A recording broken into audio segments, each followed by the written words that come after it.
आपल्या इथे डाव्या विचारवंतांनी आहेरे आणि नाहीरे असे दोन वर्ग तयार केले होते. एकच मुस्लिम देश असा आहे जो मुस्लिम आक्रमणापूर्वीचा इतिहास जपतो. सुन्नी म्हणजे सुनाह, म्हणजे ज्या जुन्या कहाण्या, त्या कहाण्यांना वागून चालणारे ते सुन्नी. आणि शिया म्हणजे टोळी. ज्या देशांच्या सीमा एकमेकांना लागून असतात तिथे सीमेवरचे तंटे असतात आणि त्याहून महत्त्वाचं म्हणजे दोन्ही देशांमध्ये कॉमन रिसोर्सेस असतात.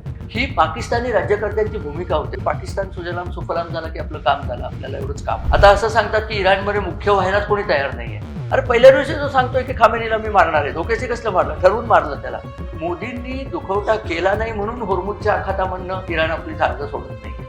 काय बोलतो, काय डोकं आहे, सगळा म्हणजे खुळचट्टपणा आहे. कुवेत स्वतंत्र झाल्या क्षणी त्यांना लाथ मारून हाकलून दिलं. कोणी पॅलेस्टिनी माणसांनी इथे राहायचं नाही. नरेंद्र मोदी आणि त्यांच्या सरकारने खूप आधीपासून 41 देशांशी आपण करार केलेले आहेत. नमस्कार. इथे आल्यानंतर पहिल्यांदा रामभाऊ म्हाळगींचा फोटो पाहिला तेव्हा जुन्या आठवणी जाग्या झाल्या. माझी त्यांची 3-4 वेळेला भेट झाली होती आणि एक विशेष भेट सांगायची म्हणजे ते दिल्लीत जेव्हा खासदार होते तेव्हा त्यांनी मला संपूर्ण लोकसभेचा परिसर हिंडून दाखवला होता. कारण आज जायला तुम्हाला कुठल्या तरी मेंबर ऑफ पार्लमेंटचं लागतं सर्टिफिकेट. ते म्हणले मी आहे, तू ये तिथे आणि मी तुला, ते अक्षरशः म्हणजे बाहेरच्या गेटपाशीच ते आले होते आणि मग काही मला काही पास वगैरेची गरज नाही पडली. त्यांच्याबरोबर सगळा त्यांनी दाखवला होता. तसंच आत्ता हे पुस्तक जेव्हा दिलं तेव्हा त्याच्यावर ज.द. जोगळेकर नाव पाहिलं मी. ते माझे चांगले मित्र होते. माझ्यापेक्षा ही दोन्ही मंडळी बरीच वयस्क होती, परंतु विषय आवडीचे असल्यामुळे त्यांच्याशी मैत्री पण झाली, बोलणं पण झालं आणि त्यांच्या निस्वार्थीपणाचा मला अनुभव सुद्धा आहे. आणि निरलसपणे काम करणं आणि त्याचंच एक प्रारूप म्हणजे ही म्हाळगी प्रबोधिनी संस्था आहे. काय होतं की प्रबोधन करणं आणि प्रबोधनाकरता काम करणं या गोष्टीला जरी जनमान्यता फार नसली तरी ती गरजेची गोष्ट आहे. ज्या देशात हे होत नाही त्या देशाची परिस्थिती अत्यंत वाईट होते. आपला शेजारी पाकिस्तान आपण बघितला तर आपल्याला कळतं की कुठल्याही तऱ्हेचं प्रबोधन नाही. 1400 वर्षापूर्वी लिहिलेलं एक पुस्तक आणि त्यांच्या धर्मातच सांगितलेलं आहे की या पुस्तकात नाही असं जगात काहीच नाही आणि जर काही असलं तर ते जाळण्याच्या लायकीचं आहे. म्हणजे ते एकच पुस्तक वाचायचं आणि ते त्यातला अक्षराचाही फरक न करता त्याप्रमाणे वागायचं, अशी एक मांडणी त्यांची आहे. आणि त्या मांडणीला अनुसरून त्यांच्या देशाचं काय भलं झालंय ते आपण बघतो. मी माझ्या परदेश प्रवासामध्ये जवळजवळ 35 देशांमध्ये गेलेलो आहे आणि कुवेतमध्ये मी 2 वर्ष राहत होतो. तेव्हा संपूर्ण तो जो भाग आहे आखाती प्रदेश ज्यांना म्हणता येतं त्यातले सगळे देश जवळजवळ मी पालथे घातले. दुर्दैवाने माझी इराणची सफर थोडक्यात हुकली. काही वेगळी कारणं झाली त्यामुळे मला जाता आलं नाही. नाही तर मला तेहरान आणि माशारला जायचं होतं कामाकरता, पण ते काही तेव्हा जमलं नाही. पण बाकीच्या देशात मी गेलेलो आहे. थोडंफार अरबी आणि थोडी फारसी हे पण मी शिकलो. त्यामुळे थोडी त्या समाजाशी माझी ओळख झाली. त्या समाजातलेही अनेक लोक आहेत की ज्यांना ही बंदिस्त राहणी आवडत नाही, परंतु त्यांचा नाईलाज होतो. कारण त्या समाजाचे 2 भाग पडलेले आहेत. हे मी का सांगतोय ते माझ्या पुढच्या लेक्चरमध्ये क्लिअर होईल. त्या समाजात 2 भाग पडलेले आहेत. आपल्या इथे डाव्या विचारवंतांनी आहेरे आणि नाहीरे असे 2 वर्ग तयार केले होते. साधारण त्याच लाईनीवरती आपण गेलो तर भरपूर आहेरे आणि थोडंसं आहेरे असे ते 2 भाग पडलेले आहेत. पाकिस्तान हा पूर्ण नाहिरेमध्ये जातो, त्याची कहाणीच वेगळी आहे. परंतु बाकीच्या देशांमध्ये आता एक उदाहरण म्हणून सांगायचं तर आखाती देश ज्यांना म्हटलं जातं ते अरबी आखात, म्हणजे मी जेव्हा कुवेतमध्ये होतो तेव्हा त्याला पर्शियन आखात म्हटलं जायचं. कारण इराण हा जो देश आहे जो आखाताच्या उत्तरेला आहे त्याला पर्शिया म्हणायचे. जुनं पर्शियन साम्राज्य, जुनं म्हणजे किती जुनं, साधारण 2,500 ते 3,000 वर्ष जुनं असं साम्राज्य. त्यांचा झोरोस्ट्रियन किंवा पारशी धर्म जो होता आणि त्यांचं मोठं साम्राज्यच होतं, प्रश्नच नाही. आणि ते साम्राज्य होतं म्हणूनच त्यांचं जेव्हा 638 किंवा 639 साली मुस्लिम याच्यात रूपांतर झालं, ते रूपांतर सुद्धा एका क्षणात झालं नाही. 250 वर्ष ही प्रक्रिया चालू होती इराण देश जिंकण्याची. अरबांनी इराण देश जिंकला आणि सगळ्यांना मुस्लिम केलं. पण त्या लोकांनी 2 गोष्टी केल्या. एक म्हणजे तो एकच मुस्लिम देश असा आहे जो मुस्लिम आक्रमणापूर्वीचा इतिहास जपतो आणि नुसता जपत नाही, तो त्या इतिहासाला आदर देतो. त्यांच्याकडे फिरदौसी नावाचा एक कवी होऊन गेला आणि त्या कवीनी शाहनामे नावाचं एक आपण ज्याला आता पुराण म्हणू, अशी संबंध गाथा लिहिली. गाथा हा शब्द पण इराणीच आहे बरं का. गाथा आपण ज्याला म्हणतो ना, म्हणजे तुकोबाची गाथा आपण म्हणतो, त्याचं कारण फारसी भाषा ही मराठीत इतकी सम्मिलित झाली, की मराठीतले जवळजवळ 25% शब्द फारसी आहेत. असा आणि 25% अरबी सुद्धा आहेत. कारण राज्य बरेच वर्ष त्या फारसी भाषा गव्हर्नमेंट लँग्वेज होती. आता जसे इंग्रजी शब्द मराठीत घुसले, तसे तेव्हा फारसी शब्द घुसले. तर त्या गाथेमध्ये त्यांनी आधीच्या सम्राटांची वर्णनं, त्यांच्या राजधान्या, ते किती चांगले होते, हे सगळं व्यवस्थित लिहिलेलं आहे. एक कंपॅरिझन म्हणून पाकिस्ताननी त्यांच्याकडे तो 611 का 630 साली तो त्यांचा एक कासिम म्हणून तिकडचा अरबी आक्रमणकारी आला आणि त्यांनी सिंधवरती आक्रमण केलं. मोहम्मद बिन कासिम त्याचं नाव. तर त्याच्या आधी आम्हाला इतिहासच नाही असं सांगितलं. कारण त्याचा आधीचा सगळा इतिहास हिंदू इतिहास आहे. तो त्यांना सांगायचा नाहीये. म्हणजे मग तुम्ही काय, तर आम्ही सगळे अरबांची संतती असं फक्त तेच म्हणतात. अरब असं अजिबात म्हणत नाहीत. अरब, मी अरेबियामध्ये पण गेलो, सौदी अरेबियात गेलोय. या लोकांना ते हिंदी मुसलमान म्हणतात आणि खाली वाकून चाला असं सांगतात. ते त्यांना बरोबरीचे समजत नाही. यांना तुम्ही तिथे असतं की आम्ही अरब.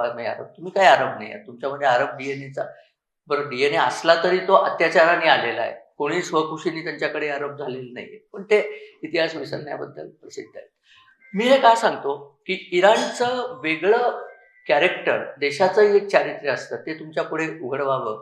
इराणी लोक, माझे जे इराणी मित्रमैत्रिणी आहेत, बरेच आहेत, त्यांच्याबद्दल अरबांबद्दल बोललं तर ते म्हणतात ते मेंढपाळ.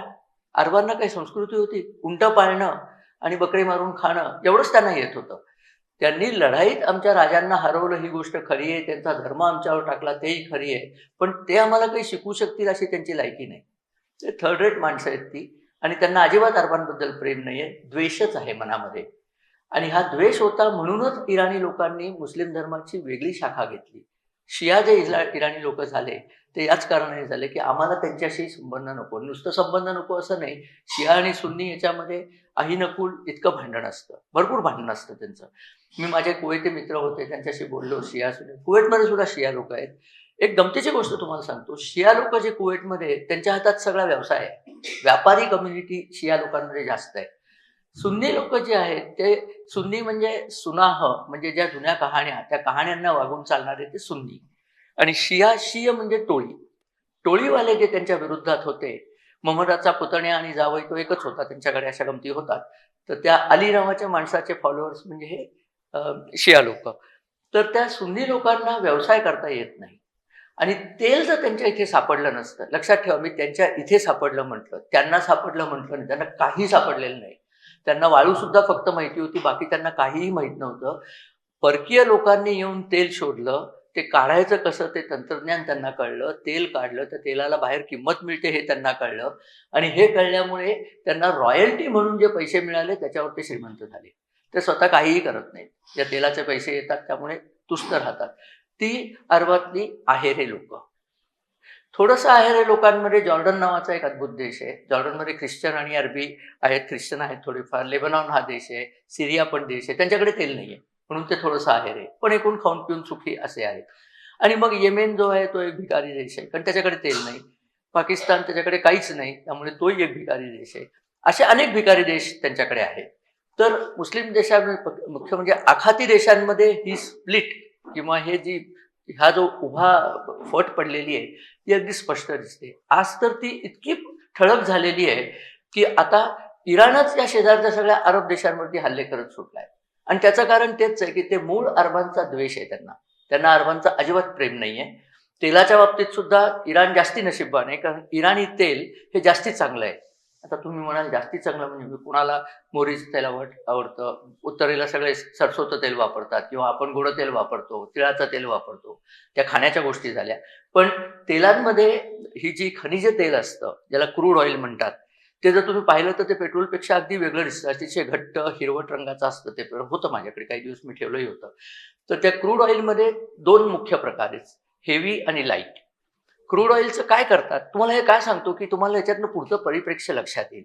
तुम्ही म्हणाल लढाईचं सोडून हे काय सांगतोय, पण ते आपला परिणाम आपण करतोय की नाही. तर त्याला हे सगळं कळलं की ते परिणाम तुम्हाला जास्ती संयुक्तिकरित्या कळतील. तर हे तेल जे लाईट ऑइल असतं, त्या तेलामध्ये इम्प्युरिटीज कमी असतात. या तेलाला गरम केलं ना, की आपल्याकडे फोडणीत तेल घातलं की कशी वाफ बाहेर येते की नाही, तेलाची वाफ येते, थोडं पाणी त्यातनं निघतं. तसं या तेलातनंही बऱ्याच गोष्टी निघतात. सर्वात पहिल्यांदा निघतो तो गॅस असतो. मग त्याचा CNG, PNG, LPG ते करता येतं. काही-काही तेल विहिरीमध्ये नुसताच गॅस असतो. पण तोही खूप उपयुक्त असतो. तो नुसताच गॅससुद्धा काढतात. मग आणखीन गरम केलं की त्यातनं जे फ्युएल येतं त्याला ATF म्हणतात. म्हणजे एअर टर्बाइन फ्युएल म्हणजे विमानांना घालण्याचं तेल. मग त्याच्यानंतर आपलं पेट्रोल येतं. मग त्याच्यानंतर डिझेल येतं. आणि सर्वात शेवटी जे येतं त्याचं नाव आहे डांबर. सगळ्या या जी शुद्धीकरण प्रक्रिया आहे, त्या शुद्धीकरण प्रक्रियेचा शेवट डांबरातच होतो. कारण डांबर ही त्यातली सर्वात जास्ती इम्प्युरिटी आहे. ते विकतात ते, कारण रस्ते तेव्हा डांबराशिवाय व्हायचेच नाही म्हणून त्याचीही किंमत येते. तर असं हे ऊर्ध्वपतन करण्याचं जे हेवी ऑइल असतं, त्याच्यातनं डांबर जास्त असतं म्हणून तेल कमी निघतं. तसेच त्याच्यामध्ये स्वीट आणि सॉवर असे पण आहेत. म्हणजे गोड आणि आंबट. आता ते चवीला गोड आणि आंबट नाहीये, त्याच्यामुळे त्याच्यात फोडणी देऊन भाजी करायची नाही. परंतु गोड आणि आंबट म्हणजे काय? तर आंबट तेलामध्ये सल्फर जास्ती असतं आणि सल्फर असल्यामुळे ते ॲसिडिक असतं. ती पुन्हा इम्प्युरिटीच आहे. ती साफ करण्याची एक वेगळी पद्धत असते. आता व्हेनेझुएलाचं तुम्ही नाव आता मध्ये ऐकलं असेल. जगातला सर्वात जास्त साठा तेलाचा व्हेनेझुएलात आहे. हे खूप नंतर कळलं, म्हणजे बऱ्यापैकी नंतर लक्षात आली ही गोष्ट. पण त्या व्हेनेझुएलातलं तेल हे हेवी आणि सॉवर आहे. त्यामुळे त्यातनं प्रत्यक्ष वापराच्या गोष्टी थोड्या कमी निघतात. बरं, हे तेल जे आहे ना ते बॅरलमध्ये मोजतात. म्हणजे पिंप. बॅरलचा अर्थ पिंप. आता मला बरेच दिवस प्रश्न पडला होता, की मी आपलं बोलताना सांगतो बॅरलचा भाव $74 आहे, अमुक आहे, क्रूड तेलाचा भाव हां. बॅरल म्हणजे किती? तर तुम्हाला सांगून ठेवतो, कोणी विचारलं तर उत्तर देता येईल. 159 लिटर म्हणजे बॅरल. आता हे 159 लिटर कुठनं आले मला माहीत नाही. आधीची पिंप होती ती त्यांनी मोजून पाहिली, त्याच्यात 159 लिटर होते आणि त्यातनं साधारणपणे 50 ते 70 पर्यंत पेट्रोल निघतं. वापरायचं पेट्रोल तेवढं त्यातनं निघतं. एक माहिती म्हणून ही गोष्ट सांगितली. आणि लक्षावधी बॅरल तेल असं समुद्राच्या आपलं जमिनीच्या खाली आहे. हे अरब देश नशीबवान होते. इराण त्यांच्याही पेक्षा नशीबवान होता आणि त्यांच्याकडे असं तेल निघालं. आता आपण युद्धाकडे येऊ. सहसा आपण पाहतो, की युद्ध जी होतात, ती तुमचं आणि शेजाऱ्याशी युद्ध होतं. भारत आणि पाकिस्तानशी युद्ध झालं. बांगलादेशच्या तेव्हा तो म्हणजे पाकिस्तान होता म्हणून तिथे युद्ध झालं. पण आपण जाऊन ब्रह्मदेशाशी कधी युद्ध केलं का हो? नाही केलं. आपण जाऊन चीनशी झालं. त्याचं कारणही मी सांगतो. परंतु आपलं इराणशी युद्ध नाही, आपलं अरेबियाशी युद्ध नाही, आपलं फक्त पाकिस्तानशी युद्ध आहे. त्याचं कारण ज्या देशांच्या सीमा एकमेकांना लागून असतात, तिथे सीमेवरचे तंटे असतात आणि त्याहून महत्त्वाचं म्हणजे दोन्ही देशांमध्ये कॉमन रिसोर्सेस असतात. मग तुझं माझं होतं. आपल्या इथे सुद्धा न्यायालयातले कोकणातले पर्टिक्युलरली अधिकांश कज्जे हे बांधावरनं असतात, शेताच्या बांधावरनं. कारण हे तुझं का माझं ते भांडण करता येतं. असं असताना या इराणचं भांडण इस्रायलचे कशाला? इस्रायल इराणहून साधारण 1000 किलोमीटर तरी 1000 मैल लांब आहे. अमेरिकेशी कशाला? अमेरिका ही 11,000 मैल लांब आहे. मग तुमचा संबंध काय? तुमचं भांडण होण्याचं कारणच नाही काही. तर आपण तिथे आधी जाऊया, की हे मुळात युद्ध झालं का? कारण हे भांडण झालं कसं? इराणमध्ये तेल मिळालं मी तुम्हाला सांगितलं. ते तेल इंग्लंडची कंपनी होती, अँग्लो पर्शियन ऑइल कंपनी. त्याची पुढे बर्मा शेल झाली. ती पुढची गोष्ट. तर त्या कंपनी ब्रिटिश पेट्रोलियम झाली, पुढे बर्मा शेल झाली वेगवेगळी. तर त्या कंपनीनी हे तेल काढलं आणि गोरे लोकं हे व्यापारी लोकं असतात. त्यामुळे लोकल माणसांना एक थोडंसं काढण्याची काढणावळ दिली आणि बाकी सगळे हे खात होते. इराणमध्ये लोकशाही आली आणि मोहम्मद मोसादेक नावाचा त्यांचा एक प्राईम मिनिस्टर झाला, पंतप्रधान. त्यांनी हिशोब पाहिला, तो म्हटला, "तेल माझं, काढता तुम्ही, काढण्याचे पैसे आम्ही तुम्हाला देऊ, पण तेलाचे पैसे तुम्हाला कसे देऊ?" उलटं हे म्हणतात, की तुझं तेल म्हणून एक गंध लावून त्याला ₹1 दक्षिणा द्यायची, बाकी सगळं हे उचलून घेऊन जायचे. असा प्रयोग चालणार नाही. तो म्हटला, "मी राष्ट्रीयकरण करीन तेल कंपन्यांचं. म्हणजे सगळं तेल माझंच. काढण्याचे तुम्हाला पैसे देऊ का? आम्हाला अजून काढता येत नाही. तुमची तंत्रज्ञान आहे त्याचे पैसे देऊ." हे काही ब्रिटनला आवडलं नाही. त्यांनी अमेरिकेला बोलावलं. हा फार अंगाशी नडतोय माणूस." अमेरिकेने CIA कर्वे त्याला उलथून पाडला. ॲक्चुअली उलथून पाडला आणि त्याला तुरुंगात टाकला. तो परवा कुठल्यातरी तुरुंगातच होता. आता परवा मेला काहीतरी 80-90 वर्षाचा होऊन, मोहम्मद मोसादेक. आणि त्याला काढल्यावर शाह ऑफ इराण नावाचा एक जुन्या इराणच्या रुलिंग कॉन्फेडरेसीमधला एक शाह पहेलवी घराण्याचं राज्य होतं, त्याला आणला. आणि तो अमेरिकेचा बावला म्हणूनच तिथे आला. आणि त्याला सांगितलं, की पैसे याचे तेलाचे किती न्यायचे ते आम्ही बघू. तुला भरपूर पैसे देऊ. तू महालात राहा आणि चंगळ कर.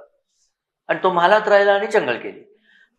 त्यांनी बाकी काही दुसरं केलं नाही. मग त्याच्या लक्षात आलं, की आपल्या देशात वाळवंट फार आहे. आपल्या देशात अन्नधान्य पुरेसं होत नाही. मग शोधलं तर असं वाळवंट असलेला एक देश आहे इस्रायल. इस्रायलमध्ये वाळवंट खूप आहे, तरी ते अन्नधान्य काढतात. मग त्यांनी इस्रायलची मैत्री केली. पण अमेरिका त्याच्या आशीर्वाद असल्यामुळे अमेरिकेच्यामुळे ती मैत्री झाली आणि इस्रायलने त्यांना मातीविना शेती वगैरे शिकवली. बरंच कामं केली. इस्रायलने काही धरणं बांधून दिली त्यांना. बरीच म्हणजे त्यांच्या भल्याची कामं झाली. पण हा शहा बेताल वागत होता असं सर्वसाधारण प्रजेचं मत होतं आणि त्यांनी एक दिवशी याला उलथून पाडला. 79 साली इराणमध्ये क्रांती झाली. त्या क्रांतीमध्ये काय झालं, की शहा कोणाच्या मदतीने आहे, तर अमेरिकेच्या मदतीने. शहाची मैत्री कोणाशी आहे? इस्रायलशी आहे. तेव्हा क्रांती करून त्यांनी एक म्हणजे रोगापेक्षा औषध भयानक असा अयातोल्ला रुहोल्ला खोमेनी हा पॅरिसहून आला. पॅरिसमध्ये तो जपमाळावर हे करत बसला होता. त्याला कुराणाशिवाय काही यायचं नाही. मी खोमेनीची भाषणं याच्यावरती ऐकली आहेत YouTubeवरती. 3 शब्दांची भाषणं असायची त्याची. 3 शब्दाहून जास्ती भाषणं त्यालाही कळत नसत आणि क्लायंटलाही कळत नसत. त्या ऑडियन्सला कळेल असं बोलायला पाहिजे ना. तेव्हा मी एकदा शिकलो होतो, की सगळे राजकीय नेते जे प्रसिद्ध होतात त्यांचे वाक्य लहान असतात. कारण ते ज्यांच्याशी बोलतात त्यांची पल्लेदार वाक्य ऐकण्याची सवय नसते. तुम्ही नाटकात पल्लेदार वाक्य ऐकता, पण तुम्हाला काही वोट करायचं नसतं त्या माणसाकडे. वोट ज्याला तुम्हाला करायचं त्या सगळ्या नेत्यांची भाषणं छोटी असतात. 4-5 शब्दांमध्ये भाषण संपतं. म्हणजे कळतं याला काय म्हणायचंय. मला असं म्हणायचं होतं, पण मी असं म्हटलं असतं तर मी त्यांना विचारलं असतं, मग त्यांनी हे सांगितलं असतं, तोपर्यंत माणूस ट्रॅकच जातो माणसाचा. तर अशी लोकं भाषण करून राज्यावर येत नाहीत. भाषण करून राज्यावर येतात म्हणजे टोमणे मारायचे, काहीतरी खोट्या करायच्या, क्षुल्लक खोट्या करायच्या, हेच करायला लागतं. आणि ते आपण इथे पाहतो, बरेच लोकं ते करतात. तर हा खोमेनी येऊन बसला. आता खोमेनीने असं काढलं, की शहा होता तो वेस्टर्नाइज झाला होता. शहाच्या वेळेला इराणमध्ये मिनिस्कर्ट घालून मुली हिंडायच्या. म्हणजे मला मुलींवरती काही कमेंट नाहीये, पण त्यांना स्वतंत्रता होती. तुला काय घालायचं ते तू घाल, तुझा संबंध आहे, मी कशाला मध्ये पडू, असं शहाचं म्हणणं होतं. खोमेनी म्हणलं असं नाही चालायचं. मोहम्मदाच्या वेळेला मिनिस्कर्ट होता का? नव्हता. मग तेव्हाचा बुरखा होता तो घालायचा. सगळ्यांवरती असं टाईट कंट्रोल त्यांनी आणला. एक गंमत सांगतो. माझे अनेक क्षेत्रात मित्र आहेत. एक इराणी कपल माझा मित्र आहे. तुर्कस्तानमध्ये आम्ही भेटलो होतो. खूप गप्पा झाल्या. तर ती मुलगी जी होती छान दिसतात. इराणी दिसायला फार छान दिसतात. बाजीराव मस्तानीतली मस्तानीची आई इराणी होती. म्हणजे तुम्हाला कल्पना येईल मला काय म्हणायचं ते. तर तिला मी म्हटलं, की आता संध्याकाळी काय करते? तर म्हणे आता आपल्याला वाईन प्यायला जायचंय. अगं म्हटलं, तू खोमेनीची चेली, तू कसली वाईन पिते? तर म्हणे वाईन प्यायलाच तर मी तुर्कस्तानला आले. तिथे नसते का प्यायली? म्हटलं मग तिथे काय? नाही तिथे माझ्या घरातच भट्टी आहे. मी असा 1 सेकंद बघत राहिलो तिच्याकडे. तुझ्या घरात भट्टी, तू माझ्याही 4 घरं पुढे गेलीस. तर म्हणे इराणमध्ये प्रत्येक वेल घरात भट्टी असतेच. ते म्हणे तुम्ही लाल वाईन जी पिता, रेड वाईन, त्या वाईनमधली एक उत्तम वाईन तिला शिराज म्हणतात. इराणमधलं एक गाव आहे शिराज. तिथे जी द्राक्ष होतात त्याची ती वाईन आहे. इराणमध्ये फळफळावर फार इंटरेस्टिंग होते. एक माहिती म्हणून सांगतो, इराणबद्दलची थोडीशी माहिती. तुम्ही तो समोसा खाता ना, तो इराणी पदार्थ आहे. फक्त ते त्याच्यात मीठ बांधून द्यायचे. आपण बटाटा घालतो. त्यामुळे आपला समोसा तयार होतो. जिलबी, जिलबी इराणमधून आपल्याकडे आली. त्याचं कारण असं, की गहू हा पहिल्यांदा इराणमध्ये आला. इराणचा जो नद्यांचा प्रदेश आहे, तिथे गव्हाची उत्पत्ती झाली. त्यामुळे रवा, आता रव्याला आपण शिऱ्याला आपण काय म्हणतो? आपण तर शिरा म्हणतो. हिंदी लोकं त्याला हलवा म्हणतात. इराणमध्ये हलवा नावाचा एक प्रांत आहे. तिथे झालेला गहून तिथे ते त्याचा रवा करून शिरा करायला शिकले. आणि तिथनं तो शिरा हा पदार्थ आपल्याकडे आला, जो आपल्या सत्यनारायणाचा प्रसाद म्हणून आपण खातो. चांगली गोष्ट आहे. सांस्कृतिक एकीकरणाचं उत्तम उदाहरण आहे. पण हा जेव्हा आला तेव्हा इराण मुसलमान नव्हता, त्यामुळे त्यातही काही बिघडलं नाही. असो, ही आपली गंमत म्हणून सांगितली. तर असे हे सुसंस्कृत इराणी आहेत. उमर खय्यामबद्दल तुम्ही ऐकलं असेल. रुबाया आणि ते अमुक तमुक छान आहे, चांगलं लिहितो तो, प्रश्नच नाही लिहायचा. तो गणिती होता. तो उत्तम भूमितज्ञ होता. तर तो इराणचा. म्हणजे इराणमध्ये संस्कृती होती, माणसं होती, शिकत होती, वाचनाचा प्रसार होता. अरबांनी येऊन एकच पुस्तक म्हटल्यानंतर वाचनच संपलं ना. तर ते भयंकर राग होतात. ते चिडतात अरबांवरती आणि ते अजूनही आपल्याला दिसतं. आता काय झालं, की इराणमध्ये जी आहे ती सांगितलं असं चांगलं तेल मिळतं. इराणी तेलाला किंमत चांगली मिळते आणि प्रचंड तेल आहे हो. त्या सगळ्या सौदी-बिवदी सगळ्या मिळूनमध्ये जेवढं तेल आहे तेवढं तेल एकट्या इराणमध्ये. इराण आणि इराणच्या दक्षिणेला त्या आखातामध्ये जर तुम्ही पाहिलं तर अरबी किनाऱ्याला एक असं मोठं टेंगुळ आलेलं आहे. त्या टेंगळाचं नाव आहे कतार. त्या कतारच्या टेंगळाच्या पुढे एक असा समुद्रात गोल काढतात. समुद्रामध्ये गॅस तिथे मिळतो आणि ते कतारचं गॅस फील्ड आहे. त्या गॅस फील्डमधला जेवढा गॅस जे आहे, फक्त गॅस आहे, तेल नाही येत त्यातनं. जगातल्या सगळ्या गॅस फील्डमध्ये एकत्र केलं तरी त्याच्यापेक्षा जास्त गॅस त्यांच्याकडे आहे. आणि त्या गॅस फील्डवरनं इराण आणि कतारचं भांडण होतं. त्या गॅस फील्डचा जो उत्तरेकडचा भाग आहे, त्याला साऊथ पार्स फील्ड असं म्हणतात. उत्तरेकडे त्याला दक्षिण म्हणतात, कारण तो इराणच्या दक्षिणेला आहे. आणि जो दक्षिणेकडचा भाग आहे, जो कतारच्या उत्तरेला आहे, त्याला नॉर्थ पार्स फील्ड म्हणतात. पार्स का म्हणतात? कारण तो पर्शियनच आहे ना मूळ, म्हणून ते पार्स तिथे आलेलं आहे. तर त्याच्यात ते भांडत असतात एकमेकांना, पण भरपूर गॅस तिथनं. त्यामुळे इराण हा निसर्ग संपन्न, या अर्थाने निसर्ग संपन्न. बरं, तिथे मोठं वाळवंट जरी असलं तरी काही बऱ्या नद्या सुद्धा तिथे आहेत, आणि त्या नद्यांमुळे ती समृद्ध झालेली आहे भूमी तिथे, काही भाग, सगळा नाही. आणि असा हा इराण, त्यांची संस्कृती चांगली आहे, ते चांगली माणसंही तशी काही वाईट नाहीत, भारताशी त्यांचे चांगले संबंध होते, जरी नादिरशाह इराणी होता तरी. आणि हे मी मुद्दाम का सांगतो, की इराणी लोकांना भारताशी चांगले संबंध ठेवणं आज सुद्धा आवश्यक आहे, कारण ते शिया आहेत. आणि शिया लोकांमध्ये सर्वात जास्त शिया जगामध्ये इराणमध्ये, त्याच्या खालोखाल इराकमध्ये. इराण ही बॉर्डर ब्रिटिशांनी काढलेली आहे. ही गोरी माणसं जिथे गेली ना, ती करवत घेऊनच गेली. दिसला देश की फोडा, दिसला देश की फोडा, सगळीकडे फाळण्या करून ठेवल्या. इराणमध्ये शिया लोकांची फाळणी झाली. त्यामुळे सर्वात जास्त शिया इराणमध्ये, त्याच्या खालोखाल इराकमध्ये. तिसरा शिया सगळ्यात जास्त असलेला देश म्हणजे भारत, हेही आपल्याला माहित नसतं. भारतामध्ये लखनौ, काश्मीर, मी काश्मीरला गेलो होतो, सगळीकडे खोमेनीचे फोटो. म्हटलं याचा काय संबंध? वा, तो आमचा धर्मगुरू आहे. अच्छा, मग ते बाकीचे सगळे ते काबा वगैरे, काय खोमेनी हा आमचा धर्मगुरू, आम्ही शिया आहोत, आम्ही टोळीवाले वगैरे वगैरे, बरेच त्यातल्या बारीकी गोष्टी बऱ्याच आहेत, त्या आता आपण घेऊ नकोया. पण असा हा इराण देश, आणि अमेरिकेला मोठा सैतान आणि इस्रायलला छोटा सैतान मानणारा, कायम त्यांच्याशी भांडण. आणि 1900 साली जेव्हा ते स्वतंत्र झाले, तेव्हा त्यांनी अमेरिकेच्या दूतावास, ज्याला म्हणतात, म्हणजे अँबॅसेडरचं जे होतं एम्बॅसी, त्यालाच वेढा घातला. आणि 440 दिवस तिथले 150 लोक डांबून ठेवले होते. अमेरिकेची किती शक्ती असली तरी त्यांना सोडवता आलेलं नाही. तेव्हा त्यांनी एक काम केलं, त्याबद्दल मला त्यांच्याबद्दल आदर आहे. आता काय असतं, की तुम्ही हारताय असं कळलं ना, की पहिले कागदपत्र नष्ट केली जातात, कारण कागदपत्रात पुरावे असतात, तुम्ही काय भानगडी केल्या, काय गोंधळ केला. त्याला श्रेडर असायचे, त्या श्रेडरमध्ये त्यांनी सगळी कागदपत्र घातली. आता हे गेल्यानंतर यांनी ते सगळं श्रेडरमधलं बाहेर काढलं, आणि कॉलेजची काहीतरी 200-300 मुलं बसवली, ज्यांना इंग्लिश येत होतं, आणि त्यांनी कागद लावले. हो, श्रेडर म्हणजे असे कपट्या झाल्या होत्या, त्या सगळ्या लावून सगळी कागदपत्र तयार केली पुन्हा. आणि अमेरिकेने काय काय नालायकपणे केले होते त्याचा पुरावा त्यांच्याकडे त्यामुळे आला. अमेरिकेला वाटलंच नाही की हे लोक असलं काही करतील. हे का सांगितलं, की एकदा मनाशी घेतलं की ते करून दाखवतात. आणि हे आकलन अमेरिकेचं चुकलं त्यांच्याबद्दल. अमेरिकेला वाटलं, त्या ट्रम्पला वाटलं, अमेरिका म्हणणं चुकीचं आहे, ट्रम्पला वाटलं की जसं मी मादुरो या राष्ट्राध्यक्षाला पटकन उचलून अमेरिकेत आणलं आणि सगळं व्हेनेझुएलाचं तेल माझ्या मालकीचं झालं, एकदा या खामेनीला मी मारलं की इराणचं सगळं तेल माझ्या मालकीचं होईल. पण इराणी लोकांच्या चिवटपणाची त्याला कल्पना नव्हती. आता ही लढाई सुरू झाली. बरं, लढाई काय झाली त्याचा आधी सांगतो. इराणनी आणखीन एक काम केलं. ते म्हणले की आपल्याला जर शक्तिशाली व्हायचं असलं, बरं आपल्याला कोणापेक्षा शक्तिशाली व्हायचं, तर सौदी अरेबियापेक्षा शक्तिशाली व्हायचं. सौदी अरेबिया का शक्तिशाली आहे? कारण अमेरिकेचा त्याच्यावर वरदास्त आहे, म्हणून इराणनी रशियाशी मैत्री केली. पण मुख्य गोष्ट त्यांना पाहिजे होती की पाश्चात्य देश जे शक्तिशाली आहेत, कारण त्यांच्याकडे अणुबॉम्ब आहे. इराणमध्ये युरेनियमच्या खाणी आहेत, खूप नाही मिळत, पण गरजेपुरतं युरेनियम त्यांच्याकडे आहे. ते म्हणजे आपणच करूया अणुबॉम्ब. आता तुम्हाला म्हणून मी सांगतो, बाहेर कुठे सांगू नका. अणुबॉम्ब करणं अगदी सोपी गोष्ट आहे.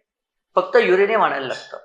ते 90% युरेनियम शुद्ध जर केलं तर ते साधारण 20 किलो युरेनियमचे 2 वाट्या घेतल्याने वाट आपटल्या की अणुबॉम्बच झाला त्याचा. तुम्ही राहणार नाही नंतर, पण अणुबॉम्ब होईल त्याचा. ती परिस्थितीच अशी आहे की त्याचं 40 किलोहून जास्ती वजन एकत्र आलं की ते फुटतंच. पण ते आणायचं कसं? ते 90% शुद्ध केलेलं युरेनियम कसं मिळेल, याच्याकरता खूप मगजमारी असते. आणि तो स्फोट कसा घडवायचा हे मी आपलं तुम्हाला सोप्या ह्याच्यात सांगितलं. पुष्कळ त्याच्या मागचे अणुबॉम्ब करणं तितकं सोपं नाही आहे. परंतु इराणने ते करायला घेतलं आणि खूप मेहनत केली की आम्हाला हे अणुबॉम्ब करायचं आहे. आणि त्यांनी 60% शुद्ध केलं. हो, 60% शुद्ध. आणि वरती काय, कधी कधी माणसांनी फार बोलू नये, पण फार बोलल्याने कसं नुकसान होतं. इराणी राज्यकर्ते, तो अहमदिनेजाद म्हणून त्यांचा एक राष्ट्राध्यक्ष होऊन गेला, अतिशय कट्टर.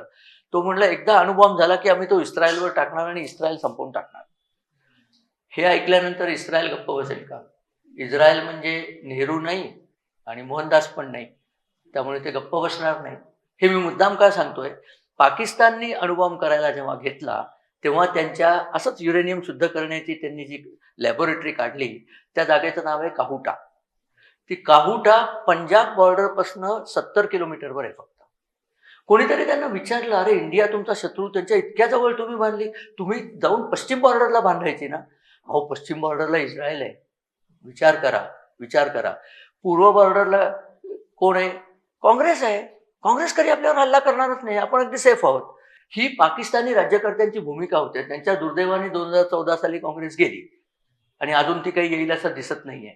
त्यामुळे त्यांच्यावरती संकट आलं. आता ही टोल्ड स्टोरी आहे की त्यांनी युरेनियम शुद्ध केलं. माझा याच्यावर काडीचाही विश्वास नाही. ज्या देशाला साधी टाचणी करता येत नाही, आणि खरंच आहे पाकिस्तानला टाचणी करता येत नाही, तिथे काहीही बनत नाही. तिथे फक्त दहशतवादाला लागणारा दारुगोळा, तोही प्रायमिटिव्ह दारुगोळा, मुख्य ग्रेट असा दारुगोळा नाही, आणि कापूस एवढं बनतं, आणि थोडा गहू वगैरे त्यांच्याकडे होतो. कारण सगळा भारताचा कालवे असलेला प्रदेश त्यांना देऊन टाकला आपल्या गुलाबी चाचाने. नेहरूंना मी हे प्रेमाने गुलाबी चाचा म्हणतो, कारण त्या चाचा होतेच आणि आशिक गुलाबी मिजाज होता, त्यामुळे ते गुलाबी चाचा. तर त्यांनी तो देऊन टाकला, आणि नुसता तेवढा दिला नाही तर पाणी पण देऊन टाकलं. हो, कारण कदाचित त्यांना वाटत असेल की पाकिस्तान सुजलाम सुफलाम झाला की आपलं काम झालं, आपल्याला एवढंच काम होतं. भारताचं काय होईल, काय वाटोळं होईल ते माझी मुलं करतील, मी नाही करत. भारताचं वाटोळं करायला माझा अख्खा वंश आहे, असू दे. परंतु हे झाल्यानंतर पाणी नाही.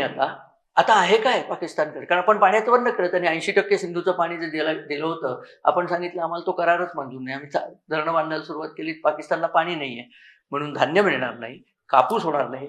Textile export was the only export of Pakistan, तोही बंद पडला. अणुबॉम्ब त्यांना करता आलेलाच नाहीये. अशा देशाला अणुबॉम्ब करता येत नाही. मोटार नाही तुम्हाला करतायत, अणुबॉम्ब कसला करताय? मग काय झालं, अमेरिकेने स्वतःचे अणुबॉम्ब तिथे ठेवायला दिले होते. जेव्हा आपण नूरखान एअरबेसवरती हल्ला केला परवा ऑपरेशन सिंदूरमध्ये, आणि मागचं ते किराणा टेकडीवरती जेव्हा आपण हल्ला केला, तेव्हा अमेरिका धावत तिथे आली आपलं पागोटं सांभाळत की अरे अरे आपले अणुबॉम्ब गेले. तेव्हा जगाला कळलं की या चोरांचे अणुबॉम्ब होते, ते पाकिस्तानचं काहीच नव्हतं तिथे. आणि ते आले हे कसं कळलं? कारण त्यांनी एक विमान आणलं इजिप्तहून, बोरॉन भरून आणलं, बोरॉनचं खनिज. आता बोरॉनचं काय वैशिष्ट्य आहे? बोरॉन या एलिमेंट म्हणजे मूलतत्वाला न्यूट्रॉनची कमी असते, आणि अणुबॉम्बचं जर विकिरण झालं, रेडिएशन झालं, तर त्यातनं न्यूट्रॉन बाहेर पडतात, त्याने माणसं मरतात, म्हणून ते शोषायला बोरॉन वापरतात. बोरॉनमध्ये न्यूट्रॉनची कमी असते, त्यामुळे न्यूट्रॉन सगळं बोरॉन शोषून घेतं. बोरॉनचं विमान इजिप्तून तिथे आल्यानंतर कळलं की इथे काहीतरी झोल झालेला आहे, आणि सगळ्या जगालाच कळलं काय झालेलं आहे ते. अशी ही पाकिस्तानची कहाणी. पण इराणने अणुबॉम्ब करायला घेतला. आता अणुबॉम्ब नुसता करून भागत नाही बरं का, तो टाकायलाही लागतो. बरं, तो काही ग्रेनेड नाही की हाताने फेकला, त्याची मेथड असते, त्याला एअरफोर्स पाहिजे, विमानं पाहिजेत, अनेक गोष्टी पाहिजेत. आता ते म्हणले आपण मिसाईलच करूया, म्हणून इराणने मिसाईल करायला घेतली. एक तर अणुबॉम्ब तुम्ही करताय, इस्रायलला ते मुळातच मान्य नव्हतं, कारण तुम्ही सांगितलंय की केला की आम्ही तुमच्यावर टाकू, तर इस्रायल तो होऊ देणारच नव्हता. असाच प्रयत्न सद्दाम हुसेननी इराकमध्ये केला होता. आसाद नावाचा जो त्यांचा एक सिरियाचा हुकुमशाह होता, त्यांनी सिरियात केला होता. आणखीन लिबियाच्या गद्दाफीने केला होता. तिन्ही ठिकाणी इस्रायलने बॉम्बिंग करून त्यांची अणुभट्टी उडवून टाकलेली आहे. ते म्हणले आमच्या विरुद्ध कोणालाही अणुबॉम्ब करता येणार नाही. मग तुमचं काय? आमच्याकडे नाहीच आहे अणुबॉम्ब. प्रत्यक्षात इस्रायलकडे अणुबॉम्ब आहे. त्यांचं नेगेव नावाचं जे वाळवंट आहे तिथे दिमोना नावाचं जागा आहे, दिमोनाला रिएक्टर आहे त्यांच्याकडे, आणि त्यांनी अणुबॉम्ब बनवलेला आहे. त्या अणुबॉम्बची चाचणी त्यांनी साऊथ आफ्रिकेच्या खाली समुद्रात घेतली. ती चाचणी घेतलेली कळली, कोणी घेतली कळलं नाही, सगळ्यांना कळलं की त्यांच्याकडे अणुबॉम्ब आहे. असू दे. तर इराणने अणुबॉम्ब करू नये म्हणून अमेरिकेच्या ओबामाने त्याच्याशी एक करार केला. तुला अणुबॉम्ब कशाला पाहिजे? इराण म्हणलं आम्हाला पीसफुल रिझन हो, एनर्जी, ॲटॉमिक एनर्जीने आम्ही हे करू ते करू. चोरा, तुझ्याकडे फुकटचं एवढं तेल आहे, तुला गरज काय आण्विक विजेची? आम्हाला आण्विक वीज लागते कारण आम्हाला तेल विकत घ्यायला लागतं डॉलर देऊन. तुझ्याकडे एवढं तेल आहे. खरं त्यांना बॉम्बच करायचा होता, सांगायचं पीसफुल यूज वगैरे, त्याला काही अर्थ नसतो.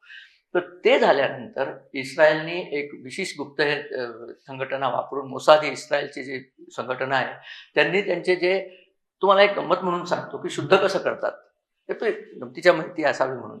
तर युरेनियम जो असतो, युरेनियमचा क्रमांक आहे युरेनियम 238. युरेनियम 238 मध्ये थोडासा युरेनियम 235 असतो, तो थोडासा हलका असतो. तर तो वेगळा काढायचा, म्हणजे आपण हे करतो की नाही, तुम्हाला डेअरी जी असते त्याच्यात दूध असं घुसळतात, आणि खूप घुसळलं की साय वेगळी होते.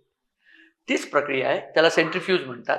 तर ते सगळं खनिज जे असतं युरेनियमचं ते घुसळायचं, आणि साय वेगळी करत करत गेलं की ती शुद्ध शुद्ध होत जाते. हाच कार्यक्रम. तर ते सेंट्रिफ्यूज त्यांनी 6000 सेंट्रिफ्यूज बसवले होते डोंगराच्या गुहेमध्ये. ते सगळे सेंट्रिफ्यूज एक दिवशी जळून गेले. इस्रायलच्यांनी त्याच्यामध्ये एक व्हायरस टाकला आणि ते सेंट्रिफ्यूज थांबायचेच थांबले आणि ते गरगर करून सगळ्या मोटारी जळून गेल्या. त्याच्यानंतर त्यांना ते करता आलेलं नाही. म्हणून त्यांच्याकडे अजून, ज्याला एनरिच युरेनियम म्हणतात, म्हणजे 90% दर्जाचं युरेनियम त्यांच्याकडे अजून नाहीये, असा जगाचा समज आहे. पण इस्रायल नुसत्या समजावर थांबणार नाही. समजा असलाच एखादा त्यांनी टाकला तर आम्ही मरू, हो तुम्हाला काय, तुम्ही नंतर युएनमध्ये भांडत राहाल, त्याला काही अर्थ नाही. म्हणून इस्रायलने अमेरिकेचं म्हणजे ट्रम्पचं मन वळवलं की माझ्याकडे एवढी शक्ती नाही की इराण सगळा मी अंगावरती घेईन, तू पण आपण दोघं मिळून यांचा खात्मा करून टाकू.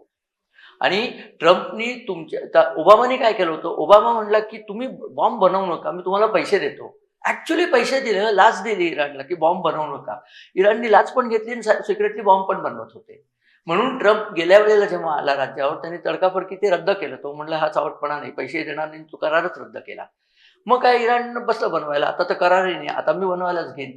तेव्हापासून योजना चालली आहे की इराणचं जे अणुभट्टी आहे ती उडवायची. आणि ती उडवाय करता अमेरिकेनी यांनी काय केलं, ती अणुभट्टी खडकामध्ये खाली केलेली आहे. तर म्हणून अमेरिकेने एक नवीन बॉम्ब डेव्हलप केला, त्याला बंकर बस्टर म्हणतात. तो जवळजवळ 200 फूट खडक फोडून आत जातो आधी, त्याच्या डोक्यावर एक ड्रिल असतं आणि खाली गेल्यावर मग तो फुटतो. असा तो नष्ट करायचा हा कार्यक्रम चालला. तर इस्रायल आणि अमेरिकेनी इराणवरती त्यामुळे, कारण नुसता बॉम्ब नाही, इराणनी मिसाईलची रेंज पण वाढवली अशी खात्रीलायक बातमी त्यांना मिळाली. इराणचे मिसाईल जर 12,000 किलोमीटरवरती गेली तर ते न्यूयॉर्कवरती मिसाईल बॉम्ब टाकू शकतात.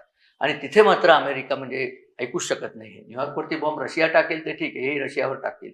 इराणसारखा देश आमच्यावरती बॉम्ब टाकेल हे शक्यच नाही. म्हणून त्यांनी काय केलं की ते म्हणले की त्यांनी जिनिवाला बैठक घेतली इराणच्या लोकांची, त्यांच्याशी तह करायला बसले ते की परत काहीतरी करूया वगैरे. तह चालू असतानाच हल्ला केला. ठोकलंच म्हणजे त्यांना प्रचंड ठोकलं. पण मगाशी म्हटलं तसं कट्टर मुसलमानांशी कसं वागावं हे ट्रम्पला कळलेलं नाही. युरोपियन सत्तांमध्ये फक्त स्पॅनिश लोकांना हे कळलं होतं. हे मी मुद्दाम सांगतो कारण या गोष्टी आपल्याला माहीत असल्या पाहिजे. स्पेन हा जो देश आहे हा अरबांनी जिंकला होता. अरबांनी खाली दक्षिणेतनं मोरोक्कोतनं जे स्पेनमध्ये आले, सगळा स्पेन जिंकला त्यांनी. सगळ्या चर्चच्या मशिदी केल्या आणि मग फ्रान्समधनं युरोपियन घुसले.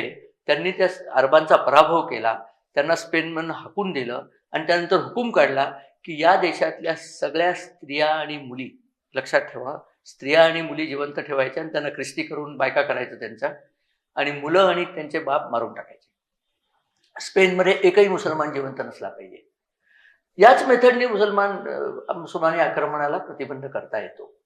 तर इस्रायलची तीच इच्छा आहे. इस्रायल म्हणे हे इराणी लोकांना आज सोडलं तर ते उद्या पुन्हा अणुबॉम्ब करतील, तर मला असं चालायचं नाही, आता ठोकायचं ते इतकं ठोकायचं. पण चिवटपणा जो असतो, आता कसं असतं, तुम्ही शहाण्याशी काहीतरी वाटाघाटी कराल, त्याला सांगेल बाबा तुझं इतकं नुकसान होईल, मरतील सगळे, तर असं करू नको. थोडंसं एक उदाहरण म्हणून मी सांगतो, इथे तुलना करायची नाही. छत्रपती शिवाजी महाराजांनी औरंगजेबाशी दिलेर सिंग आणि तो मिर्झाराजे जयसिंग त्याच्याशी तह केला आणि 23 किल्ले दिले, म्हणजे स्वराज्याचा 2/3 भाग देऊन टाकला. तेव्हा त्याचे छत्रपतींचे सहकारी म्हणले असतील, अहो काय आपण स्वराज्य बांधायला निघालो, हे काय करून बसला तुम्ही.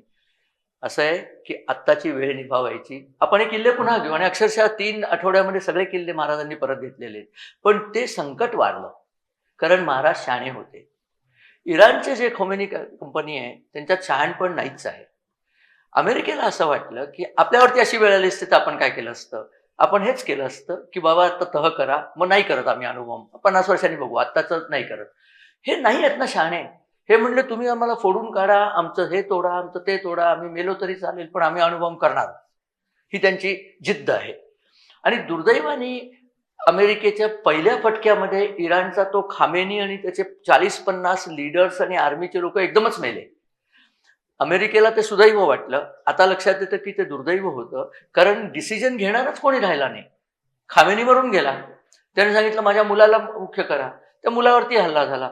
आता असं सांगतात की इराणमध्ये मुख्य व्हायलाच कोणी तयार नाहीये. त्याला मुख्य झालं की तिकीट निघेल, त्यापेक्षा नको, तू हो असं एक कार्टून आलं होतं की सगळे मूल्य एकमेकांकडे बोट दाखवले, त्याला मुख्य करा, त्याला काय करा, तो फार चांगला आहे, असू दे.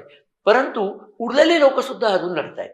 खरं म्हणजे खामेनी मेल्यानंतर तेहरानमध्ये लोकांनी जल्लोष केलेला आहे, बायकांनी पर्टिक्युलरली जल्लोष केलेला आहे. कारण या माणसांनी याची जी क्रूर वृत्ती आहे आणि बायकांना अत्यंत हीन, कारण कुराणामध्येच लिहिलंय की बाई ही प्रॉपर्टी आहे, बाई हा मनुष्य नाहीये, तिला प्रॉपर्टी म्हणूनच वापरायचं असतं. एक माहिती म्हणून सांगतो मला, कारण मी कायदा पण शिकलो. मुठा मॅरेज नावाची एक गंमत इराणमध्ये असते. मुठा मॅरेजचा अर्थ असा, आपल्याकडे पण आहे, आपल्याही कायद्यात शिया बाईशी मुठा मॅरेज करता येतं. म्हणजे टेम्पररी मॅरेज. म्हणजे इराणमध्ये जी बायका पुरवण्याची केंद्र आहेत, तिथे बाहेर एक मौलवी बसला असतो फॉर्म घेऊन. त्याच्यावर सही केली की तुझं त्या बाईशी लग्न झालं. त्याच्यावर ते दुसऱ्या फॉर्मवर सही करतो. तू बाहेर आलास की डिव्होर्स पण झाला. असला मूर्ख देश आहे तो. तर या देशामध्ये बायकांची इतकी वाईट परिस्थिती करून ठेवली होती. त्यामुळे बायका त्याच्या विरुद्ध उठल्या. महसा अमिनी नावाच्या बाईंनी मी हिजाब घालत नाही म्हणून काढून जाळून टाकला, तर यांनी तिला मारून टाकली. आधी इतकं मारलं आणि जेलात नेलं आणि तिथे ती मेली. मग सगळ्या बायका उभ्या राहिल्या की हे काय? त्या सगळ्या बायकांनी नाचगाणी केली तो खामेनी मेल्यानंतर. आणि एक तुम्हाला कॉन्ट्रास्ट म्हणून सांगतो, लखनौच्या एका शियाबाईंनी छाती फुटून मेरे खामेनी को धोके से मारा. अरे पहिल्या दिवशी जो सांगतोय की खामेनीला मी मारणार आहे, धोकेसे कसलं मारलं? ठरवून मारलं त्याला. आणि एक खामेनी को मारा तो 1000 खामेनी पैदा होंगे. तर प्रश्न तिला हा विचारला की त्याला मारला अमेरिकेने, तो मेला इराणमध्ये, इथे तू खामेनी कशी उत्पन्न करशील? 1000 का एक तरी कसा उत्पन्न करशील? का तू आणून ठेवलंय त्याचं काही साहित्य इथे? एक सांगायची गोष्ट. असे मूर्ख आपल्याकडे खूप आहेत की आमच्या धर्मगुरूंना मारलं, आम्ही ऐकणार नाही. आणि दुर्दैवाने त्या मूर्खांना विरोधी पक्षही साथ देतात की असं कसं इराणला केलं. आता उदाहरणार्थ, खामेनी मेल्यानंतर मोदींनी दुखवटात गेला नाही याच्यावरती विरोधी पक्षांनी, राहुल गांधींनी सांगितलं. राहुल गांधींनी तर फारच इंटरेस्टिंग सांगितलं. मोदींनी दुखवटा केला नाही म्हणून होर्मुझच्या आखातामधनं इराण आपली झाडं सोडत नाहीये. काय बोलतो, काय डोकं आहे, सगळा म्हणजे खुळचट्टपणा आहे. बरं, सरकारने सांगितलं की खामेनी त्यांचा धर्मगुरू होता, राष्ट्रप्रमुख नव्हता. इराणचा याच्या आधीचा राष्ट्राध्यक्ष जेव्हा विमान ऍक्सिडेंटमध्ये मेला, तेव्हा आपलं डेलिगेशन गेलं होतं. मला वाटतं जयशंकर गेले होते का उपराष्ट्रपती गेले होते दुखवट्याला. तिथे राष्ट्रप्रमुखाला करतात. कोणी धर्मगुरू मेला म्हणजे आम्ही जायचं नसतं. तू जा की तुला जायचं असलं तर. एनिवे, ते समजण्याच्या पलीकडचं आहे. पण होर्मुझचा आखाताचा इथे उल्लेख आला म्हणून आता पुढे आपण थोडं पुढे निघूया या गोष्टीतनं. इराणच्या लक्षात आलं की अमेरिकेशी युद्धात जिंकणं मला शक्य नाही, पण माझ्याकडे मिसाईल खूप आहेत. आणि माझ्याकडे आणखीन एक गोष्ट आहे. ते सिनेमात डायलॉग आहे ना, मेरे पास गाडी है, मेरे पास घोडा है, मेरे पास मिसाइल है, मेरे पास F-35 है, मेरे पास होर्मुझ है. तर होर्मुझ हे काय आहे? तर ते आखात जे आहे त्याचं तोंड जिथे आहे, आखात स्वतः जरी साधारण 100-1 किलोमीटर रुंद असलं तरी ते बाहेर जिथे अरबी समुद्रात येतं तिथे त्याचं तोंड 33 किलोमीटर फक्त आहे. 33 किलोमीटर टँकर बाहेर यायला खूप झालं. तशी नाही आहे गंमत. आखात हे उथळ आहे. टँकर जो असतो ना, तुम्ही टँकर जर बघितला असला, मी पाहिलाय, मी गेलोय या टँकरवरती. तो भरला की तो खूप खाली जातो. वजनामुळे तो खाली जातो. त्यामुळे त्याला खोल समुद्रात, मुंबईला जे बाहेर टँकर लागतात कारण ते येऊ शकत नाही उथळ समुद्रामध्ये. तर या आखातामध्ये 6 किलोमीटर रुंदीची खोल चॅनल आहे आतमध्ये. तर 2 किलोमीटर जायला, 2 किलोमीटर यायला आणि मध्ये 2 किलोमीटर ठेवले म्हणजे एकमेकांची टक्कर होत नाही. एवढ्याच जागेतनं ते टँकर येऊ शकतात. इराणने काय केलंय, त्या टँकरच्या वाटेवरती सुरुंग पेरलेत, पाणसुरुंग पेरले. आणि त्यांच्या बाजूला जो किनारा आहे तिथे बरीचशी डोंगर आहेत. त्या डोंगरांमध्ये मिसाईल बसवलेत, अँटीशिप मिसाईल. ते म्हणले इथनं कोणालाही बाहेर येऊ देणार नाही, उडवून लावेन. आता तेल जर बाहेर आलं नाही तर इराण म्हणलं माझी जहाजं मी काढीन बाहेर, कारण माझेच माणसं चेक करतायत. पण इतर कोण म्हणजे हे सगळे मेले ना. दुबई, अबुधाबी, बहरीन, कुवेट, मागे इराक, यांना कोणाला तेल सौदी अरेबिया यांना तेल काढायला जागाच राहिली नाही. म्हणजे ते मेले. आणि त्यांच्यावरती पुन्हा इराणने मिसाईल टाकायला सुरुवात केली की तुम्ही अमेरिकन सैन्याला आश्रय देता. दुबईचं मी मुद्दाम सांगतो, दुबईमध्ये अमेरिकन सैन्य नाही आहे, आश्रय वगैरे काही दिलेले, तरी दुबईवरती हल्ला केला. त्याचं कारण असं, मी दुबईला अनेक वेळेला गेलोय, श्याम सर तर त्यांना माहिती आहे. दुबईचा इराणी लोक भयंकर द्वेष करतात.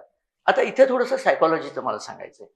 सामान्य इराणी मनुष्य काय म्हणतो, माझ्याकडे दुबईपेक्षा जास्ती तेल आहे, आम्ही हुशार आहोत, आम्हाला संस्कृती आहे, त्या मेंढपाळांपेक्षा आम्ही खूप चांगले आहोत, तरी आम्ही असे दरिद्री का राहतो? कारण अमेरिकेने सांगितलं तुम्हाला पाश्चात्य संस्कृतीचं काही मिळणार नाही, तुमच्यावरती निर्बंध आहेत. का निर्बंध आहेत? तर आम्ही त्या भिकारड्या पॅलेस्टिनी लोकांची बाजू घेतो म्हणून अमेरिका असं करते. मरू दे पॅलेस्टाईनी, आम्हाला काय करायचं त्यांच्याशी? Saudi Arabia, Kuwait, United Arab Emirate, Qatar, Bahrain हे सगळे पॅलेस्टिनियनची तोंडदेखली बाजू घेतात, प्रत्यक्ष त्यांना घेत नाहीत, फक्त तोंडदेखली बाजू घ्यायची. कारण त्यांना माहितीये पॅलेस्टिनी काय जमात आहे ती. तिथे राहणाऱ्या लोकांना माहितीये की पॅलेस्टिनी माणसावरती विश्वासच टाकता येत नाही. ज्या देशांनी त्यांना आश्रय दिला त्यालाच ते मारायला निघतात. एक माहिती म्हणून सांगतो, जॉर्डनमध्ये पहिल्यांदा हे पॅलेस्टिनी सगळे इस्रायलमधनं पळाले आणि 1948-49 साली जॉर्डनमध्ये घुसले. त्यांच्या लक्षात आलं, अरे आपली आता संख्या जास्त झाली आहे. ते म्हणजे जॉर्डनच्या राजाला मारून आपणच तिथे राज्य करूया. जॉर्डनच्या राजाला जशी ही कुणकुण लागली तशी त्यांनी पाकिस्तानला फोन केला. जियाउल हक तेव्हा ब्रिगेडियर होता पाकिस्तानमध्ये. त्याला बोलवला आणि त्याला कॉन्ट्रॅक्ट किलिंग दिलं. त्यांनी पॅलेस्टिनी लोकांना गोळ्या घालून ठार मारलं. मुसलमानांनीच मुसलमानांना मारलं, काट्यानेच काटा काढला गेला आणि सगळे पॅलेस्टिनी पळून तिथनं मग लेबनॉनमध्ये गेले. मग लेबनॉनची वाट लावली. मग इस्रायल लेबनॉनमध्ये घुसले म्हणून ते तिथनं अनेक पळून गेले. असं ते सगळं ते पळतच असतात, कारण त्यांना कुणी घेत नाही. मी कुवेतमध्ये होतो. कुवेतमध्ये पॅलेस्टिनी लोकांना आश्रय दिला होता. जेव्हा सद्दाम हुसेननी हल्ला केला कुवेतवरती, तेव्हा हे पॅलेस्टीन जय सद्दाम म्हणून उभे राहिले मोर्चा काढून. कुवेत स्वतंत्र झाल्या क्षणी त्यांना लाथ मारून हाकलून दिलं. कोणी पॅलेस्टिनी माणसाने इथे राहायचं नाही. तुम्हाला मी इतकी वर्ष पोचलं, तुम्ही असे वागता, असेच वागतात ते. तर अशा लोकांना आम्ही साथ देऊन आमची का वाईट करायची अवस्था? आम्ही किती छान राहू शकलो असतो, दुबईसारखे आम्ही राहू शकलो असतो. बरं, दुबईहून मला वाटतं 35 मिनिटामध्ये फ्लाईट येऊ शकते इराणहून दुबईला, इतक्या जवळ आहे. किंवा बोटीनेच येतात पुष्कळदा लोक. 100 किलोमीटर बोट जायला किती वेळ लागतो? इथून गोव्याला सुद्धा जायचं एवढं अंतर येते फक्त. तर ते बघतात हो, दुबईचं सगळं प्रगती बघतात, मॉडर्न लिव्हिंग बघतात. दारू प्यायला दुबईत येता येतं, म्हणजे कितीतरी चांगल्या चांगल्या गोष्टी दुबईत करता येतात. हे आपली गंमत म्हणून सांगितली. तर हे लोक चांगले राहतात आणि आम्ही चांगले राहत नाही. शेजारी फार चांगला राहतो की तो एक आहे ना, की देवाने सांगितलं वर माग तुझ्या दुप्पट शेजाऱ्या देईल, तर हा म्हणला माझा एक डोळा फोड, त्याचे दोन्ही फुटतील. ही वृत्ती साधारण या मंडळींची. त्यामुळे दुबईचा द्वेष, प्रचंड द्वेष करायचा आणि म्हणून दुबईवरती मिसाईल टाकली. दुसरं काही कारण नव्हतं. दुबईवर मिसाईल टाकायची अजिबात गरज नव्हती. तशीच बहारीनवर टाकली आणि आता तर त्यांच्या तेलाच्या कारखान्यांवरती सुद्धा मिसाईल टाकायला सुरुवात केली. म्हणून ट्रम्पने त्यांना सांगितलं की आता तुम्ही 48 तासात शहाण्यासारखे चरण आला नाही. ट्रम्पच्या 3च मागण्या आहेत. एक म्हणजे तुम्ही लिहून द्यायचं की तुम्ही अणुबॉम्ब करणार नाही आणि तुमचं सगळं युरेनियम तुमच्या ताब्यात द्यायचं. तुम्ही मिसाईल 300 किलोमीटरहून जास्ती लांब जाणारी मिसाईल बनवायची नाही, ही दुसरी अट. आणि तिसरी, तुमची जी मुल्ला राजवट आहे ती सगळी काढून टाकायची, प्रॉपर लोकशाहीची स्थापना करा. हा अमेरिकनांचा एक दुसरा भ्रम आहे. मुसलमानी समाजात लोकशाही येऊ शकत नाही, कारण तो एक नेत्याच्या मागे जाणारा समाज आहे. लांडग्यांच्या झुंडीत एकच लांडगा लीडर असतो. लोकशाही असली तर ती झुंड राहत नाही. तर ती काही तिथे मुसलमानी समाजात होणार नाही. पण यांना अमेरिकनांना खास फार जिथे जिथे लोकशाही आणली तिथे तिथे वाट लागली आहे. कुठेही लोकशाही सक्सेसफुल झालेली नाहीये. तुर्कस्तानमध्ये एक होती, तिथेही आता गेलेली आहे. त्यामुळे यांच्या कुराणाच्या शिकवणुकीमध्ये लोकशाहीचं बसतच नाही, यांनी किती बडबड केली तरी. तर ह्या 3 मागण्या मान्य केल्या तर युद्धाला कारणच नाही, असं अमेरिकेने सांगून टाकलं. इस्रायलने तेच सांगितलं, तुम्ही जर हे केलं नाही 48 तासात तर मी तुमचं पाणी, वीज आणि तेल सगळं जाळून टाकेन. मग वसा बोंबला. त्याच्यानंतर तुम्ही 100 वर्ष मागे जाल आणि असेच दरिद्री राहाल, अशी धमकी दिली. पण इराणकडे बहुतेक अजून मिसाईल उरली आहेत. त्यामुळे त्यांनी त्या धमकीला उत्तर दिलं नाही. ते म्हणले आम्ही पण हे सगळे तुमचे अरब मित्र आहेत ना, त्या सगळ्यांचे आम्ही हे जाळून टाकू, त्यांचं तेल जाळून टाकू, त्यांचा गॅस जाळून टाकू, त्यांची विजेची स्टेशन मोडू आणि पाणी जाळून टाकू. पाणी गेलं की पिणार काय? कारण या सगळ्या देशांमध्ये तुम्हाला गंमत सांगतो, मी कुवेतमध्ये होतो, मुबलक पाणी. मुंबई पुण्यात पाणी कदाचित कमी पडेल, तिथे पाणी अजिबात कमी पडत नाही. कारण तेल शुद्धी करून याचं समुद्राच्या पाण्यातनं उकळायचं, ते त्यातनं वाफ काढायची आणि गोडं पाणी हवं तेवढं मिळतं. बरं, वाफ काढायला पॉवर लागते, ते फुकटचं तेल आहे, त्यामुळे सगळंच कार्यक्रम फुकतात ते त्यांच्या इथे. त्यामुळे पाण्याची कमतरता तिथे जाणवतच नाही. एक इंटरेस्टिंग गोष्ट मला तिथे कळली सर, की ते पाणी त्याच्यामध्ये अजिबात क्षार नसतात ना, त्यांनी आंघोळ केली की केस जातात, डोक्यावरून आंघोळ केली की. म्हणून लोक मग त्यात मीठ टाकून आंघोळ करायचे, कारण नाही तर केस जातील. पुष्कळ लोकांचे त्यामुळे तिथे राहून केस गेलेले आहेत. माझे त्याच्या आधी गेले होते, पण ती गोष्ट वेगळी. तर असं त्या अमेरिकेने सांगितलं. इराण म्हणला की मी तुमचंही जाळून टाकेन, तुमचं पाणी गेलं की तुम्ही करायला काय, तिथे तेल पिणार आहेत, तेलही मी जाळीन, असं त्यांनी केलं. म्हणून अमेरिकेने आता तरी असं दिसतंय, ट्रम्प म्हणला त्यांनी त्याची जी लिमिट दिली होती 48 तास ती काल सकाळी संपली, पण हल्ला केला नाही. त्यांनी त्याच्या आधीच सांगितलं की 5 दिवसाची तुम्हाला सूट आहे. 5 दिवस मी तुमच्या पॉवर स्टेशन, तेल, गॅस आणि पाणी याच्यावर हल्ला करणार नाही, सुधर जाओ बेटा, असं अमेरिकेने सांगितलं. ते सुधारणार वगैरे नाहीयेत. मला कुणीतरी विचारलं याचा अर्थ काय, म्हटलं याचा अर्थ असा आहे की ट्रम्प आज एक बोलतो, उद्या दुसरंच बोलतो, परवा तिसरंच करतो, 13वा असं करतो की जे तू बोललाच नाही. त्या सिनेमातला कुठला तरी डायलॉग आहे ना, जो मी करता हूं, बोलता हूं, वो करता हूं, नाही बोलता हूं, डेफिनेटली करता हूं, असा तो ट्रम्प थोडासा आहे. बहुतेक उद्या परवा तो एक मोठा हल्ला करेल असं मला वाटतंय. घाबरला वगैरे असं नाहीये. मग आता लोक मला विचारतात की याचा भारतावर परिणाम काय. तर मूळ आपलं जे मुख्य आहे, तेलाची कमी. भारताचं 40% तेल जरी तिथनं येत असलं तरी नरेंद्र मोदी आणि त्यांच्या सरकारने खूप आधीपासनं 41 देशांशी आपण करार केलेले आहेत तेल आणि नॅचरल गॅस पुरवण्याचे, आणि त्यातले फक्त 8 देश त्या आखातात आहेत. बाहेरनं आपल्याकडे भरपूर येऊ शकतं, फक्त ते लांबून येतं. ते येण्यामध्ये आपल्याला वेळ लागतो आणि पैसे जास्त पडतात. तुम्ही लांबून काही गोष्ट मागवली की पैसे जास्त पडणारच. आंबे आपण इथे घेतले काय, रत्नागिरीत घेतले काय फरक पडतोच, कारण आणण्याचा खर्च असतो. आणि आखातातनं ते आलं नाही तर आपलं नुकसान तेवढंच होतं की आपल्याला स्वस्त तेल मिळत नाही. पण मिळणार नाही असं नाही, वेळ लागेल थोडा. आता आपल्या इथे लोकं आजच गॅस नाही, आजच गॅस नाही म्हणून जी रडतात, ती खोटी आशा करताय की अफवा पसरवली गेली की गॅस मिळणार नाही, की आपण सगळेजण गॅस बुकिंग करायला गेलो. आणि माझ्या घरात गॅस असला तरी मी बुकिंग केलं. गॅस कंपनीने सांगितलं की आमच्याकडे जर दिवसाला 50 बुकिंग येत असले तर 150 बुकिंग आले. आम्ही कुठनं देणार? म्हणून आम्ही पुढच्या डेट केल्या, की लगेच त्यांनी सांगायला सुरुवात केली टंचाई आहे म्हणून पुढच्या डेट केल्या. तसं काही नाहीये. कमी तर झालंच आहे. आता कतारचा गॅस येतच नाही, त्याला काय करणार? तर त्याच्याकरता 2-3 गोष्टी केल्या. नरेंद्र मोदींनी इराणच्या माणसांना सांगितलं की तुमच्याशी आमचं काही भांडण नाही, आमची जहाजं सोडा. असं नुसतं सांगितलं नाही. त्यांची 2 नेव्हीची जहाजं कोचीनच्या बंदरात आपण ठेवलेली आहेत. ती बंदरात आहे म्हणून अमेरिका ती बुडवत नाहीये. त्यांना सांगितलं नाही तर आम्हीही सोडून देऊ. मग हे आणि त्यांच्यावरती खलाशी सगळेच मरतील. मग ते म्हणे नाही, नाही तुमची जहाजं आम्ही सोडतो. सध्या तरी आपली जहाजं ते सोडतायत. त्यामुळे थोडाफार गॅस येतोय. पण आपण अर्जेंटिनाकडनं गॅस घ्यायचो, तो यायला लागलाय. ते दुप्पट केलंय आपण. आपल्याकडे इमिजिएट काही प्रॉब्लेम होणार नाही. पण युद्ध किती दिवस चालतं त्याच्यावरती हे सगळं अवलंबून आहे. माझा स्वतःचा अंदाज असा आहे की युद्ध फार वेळ चालवाय एवढी इराणमध्ये ताकद नाहीये. चीन त्यांना थोडं सपोर्ट करतोय, पण चीनही ते करू शकत नाही. कारण होर्मुझचं जर तेल थांबलं तर चीनची अर्थव्यवस्थाच कोलमडते. चीन त्यांचं 45% तेल इराणमधनं घेतो. जपान 90% तेल इराणमधनं घेतो. साऊथ कोरिया 80% तेल इराणमधनं घेतो. त्यांच्या अर्थव्यवस्था बंद पडतील म्हणून जागतिक दबाव ट्रम्पवरती की बाबा तो होर्मुझचं दार उघड म्हणजे आमची इकॉनॉमी चालेल. म्हणून ट्रम्प युद्ध थांबवेल. आता एकच प्रश्न याच्यात येतो की ट्रम्प होर्मुझची सामुद्रधुनी जिंकत का नाहीये? त्याचं एक प्रॉपर मिलिटरीचं उदाहरण देतो.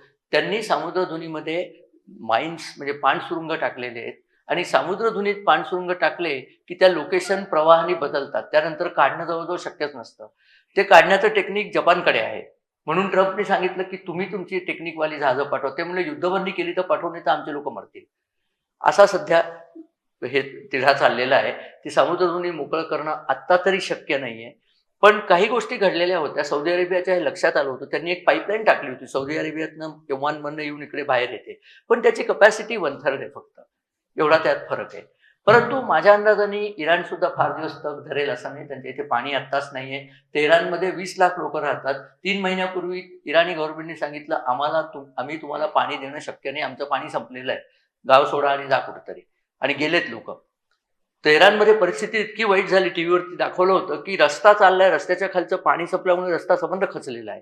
काहीतरी विचित्र चाललंय. त्या देशामध्ये पाणीच नाहीये. धरण आहे तर धरणामध्येही साठा उरलेला नाही. त्यामुळे वीज कमी झालेली आहे. सगळं म्हणजे त्रास खूप आहेत लोकांना. त्यांना फरक पडत नाही हो. जेव्हा लोकांनी आंदोलनं केली तर 60,000 माणसं त्यांनी स्वतःचीच मारून टाकली. म्हणजे एवढी माणसं तर लढाईतही मेलेली नाहीत. जास्ती माणसं यांनी मारली आहेत स्वतःचेच. तर काही दिवस हे लोकं अजून तग धरतील. पण मला वाटतं, की जे आंदोलनं करतायत लोकशाही म्हणण्यापेक्षा मुल्ला विरोधी लोक जी आंदोलनं करतायत त्यांची हिंमत वाढायला ट्रम्प आणि इस्रायल कंटिन्युअसली IRGC म्हणून इराणी लष्कराचे 3 प्रकार आहेत. रेग्युलर लष्करला ते आर्तिश म्हणतात. ते आर्तिश म्हणजे आपल्या इथे सैन्य असतं तसं. त्यांच्या इथे गुंडांची फौज आहे बरं का. राजकीय पक्षांचे गुंड असतात ना तसे, त्याला बसीज म्हणतात. ते नुसते गुंड आहेत आणि ते सगळ्या कम्युनिटीवरती आपला प्रभाव ठेवतात. लोकांना मारायचं, लोकांनी आंदोलन केलं की त्याला मारायचं, त्याचं नाव सांगायचं वगैरे. आणि तिसरी जी अत्यंत कडवी फौज आहे तिला इराणियन रिपब्लिकन गार्ड कोर असं नाव आहे, IRGC. एक माहिती म्हणून सांगतो, सीचं स्पेलिंग CORPS असतं, पण त्याचा उच्चार कोर करायचा असतो, कॉर्प्स नाही. तर ही त्यांची कडवी फौज आहे. तर ही कडवी फौज सगळ्या लोकांना शिस्तीत ठेवते म्हणून बसेज आणि IRGCच्या हेडक्वार्टरवरती सातत्याने बॉम्बिंग चाललंय. महत्वाची गोष्ट म्हणजे मोसादनी इराणच्या आतमध्ये इतकं पोखरून ठेवलंय की त्यांचे लीडर कधी भेटतात, कुठे भेटतात त्यांना कळतं. परवा एक त्यांच्या लीडरची मीटिंग भरली होती. ती मीटिंग उडवली मोसादनी. बरोबर त्याच्यावरती बॉम्ब टाकला आणि अर्धा तास आधी त्यांनी मीटिंगची जागा बदलली होती. लक्षात ठेवा हां. व बदललेल्या जागेवर हे गेले. कारण मीटिंगमध्ये जो एक होता त्यांनी यांना सांगितलं होतं तो त्या मीटिंगला गेला नव्हता. अशा बातम्या आहेत. म्हणजे त्यांचे गुप्तहेर खूप सक्षम आहेत. वेळ लागणारच आहे कारण इराण हा देश किती मोठा आहे याची आपल्याला कल्पना असते. अमेरिकेची अनेक युद्ध झाली. दुसरं महायुद्ध सोडून देऊया. पण अमेरिकेचं मुख्य युद्ध झालं व्हिएतनामशी. व्हिएतनामच्या 5 पट मोठा इराण आहे. हे सोपं नाही एवढा मोठा देश आणि आणि सगळा फ्लॅट नाही आहे. ते डेझर्ट आहे. आपल्यासारखाच प्रकार आहे. डोंगर आहेत, दऱ्या आहेत, जंगल आहेत, डेझर्ट आहे, समुद्रकिनारा आहे, सगळं आहे. त्यामुळे एकदम उठून त्याला हरवणं शक्य नाहीये. पण अमेरिकेच्या पुढे जिंकणं इराण हे शक्यच नाही. त्यांनाही हे माहिती आहे. ताणायचं तेवढं ते ताणतायत, की आम्हाला राहू द्या. कारण आता जेव्हा रेजिम चेंज म्हणतात, ते झालं की या सगळ्यांची मुंडकी उडवली जातील हे त्यांना पूर्णपणे माहिती आहे. त्यामुळे ते जिवंत असेपर्यंत हे होऊ देणार नाही. ते होत नाही तोपर्यंत तेलाचं संकट आहेच. पण नरेंद्र मोदी आणि त्यांच्या सरकारने इतक्या व्यवस्थित आपली चाली केलेल्या आहेत, की तेल आपल्याकडे अनेक ठिकाणाहून येत आहे. आणि शेवटची गोष्ट सांगतो, तर तेलाचं आपण काय करणार? ते क्रूड ऑइल आहे की नाही, ते शुद्ध करायला लागतं. शुद्ध कोण करणार? 2 प्रचंड रिफायनरी या देशात आहेत. अंबानी यांची जामनगरची रिफायनरी आहे, शुद्धीकरण केंद्र. आणि पूर्वी रुयांची होती, हाजिऱ्याला जी तिचं नाव नायरा म्हणून होतं, ती आता रोझेनेफ नावाच्या रशियन कंपनीने विकत घेतली आहे. तिथे हे शुद्धीकरण होतं. आणि व्हेनेझुएलाचं तेल या दोघांनाही शुद्ध करता येतं आणि अमेरिकेला करता येतं आणि चीनला करता येतं. ते शुद्ध करून आपण जगाला ते पुरवणार आहोत. तेलाचे भाव वाढले तर शुद्धीकरणाचेही भाव वाढतात. त्याचा प्रॉफिट अंबानी आणि रोझेनेफ्टला मिळतो. त्याच्यावरती भारतीय सरकार टॅक्स लावतं. त्याला विंडफॉल टॅक्स म्हणतात. तुम्हाला एकदम प्रॉफिट झाला तर सरकार म्हणतं त्यातले 30% आम्हाला द्या. म्हणजे आम्हाला ते जनतेच्या भल्याकरता वापरता येतील. आणि या सरकारची ख्याती आहे, की ₹1 दिला तर फक्त 15च पैसे पोचतात, असं जे राजीव गांधी म्हणला होता, तसं या सरकारच्या काळात होत नाही. ते सगळे पैसे डायरेक्ट बेनिफिट ट्रान्सफरने लोकांपर्यंत पोचतात. त्यामुळे काळजीचं कारण नाहीये. युद्ध लांबलं तर आपल्याला पैसा मिळेल, नाही लांबलं तर आपल्याला तेल जास्त मिळेल.